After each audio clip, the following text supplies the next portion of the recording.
All what I would request from you is just be more compassionate and just be more humanitarian in this entire approach. The very fact that there is no escalation in whatever we are projecting, because there is a very robust model at the grassroots level, wherein as our Special Chief Secretary Agriculture, as she's already mentioned, there is an RBK at every village itself, which actually handles the e-cropping. So every acre of land is e-cropped, and social audit is so it's already displayed for social audit also.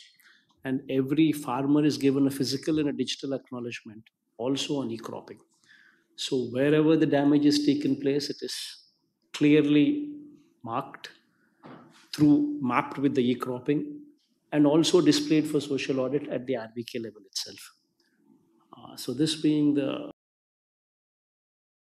situation, so there is no escalation in whatsoever.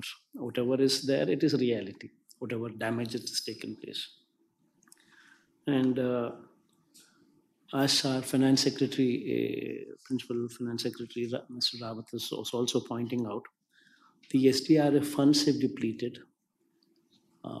Any ad hoc replacement of these funds would give tremendous amount of fillip to the ongoing works, because everything requires resources. And for us to start off, kickstart any big activity, it would require funds. So that ad hoc replacement of ad hoc replenishment of funds into SDRF would help us substantially.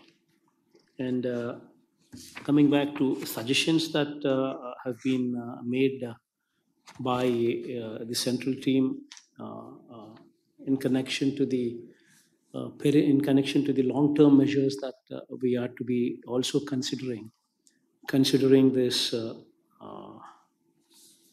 the changes what are taking place in the climatic situations globally also. Yes, we have in fact recently we had undertaken such a study, in fact, where we've improving the canal systems to discharge more water capacity. The water gauges, automatic water gauging system is also being planned. And of course, all these are people with our secretaries, our chief secretaries, special chief secretaries, and all of them will stay in close contact with you and try to evolve a plan wherein maximum support could come through from central government also.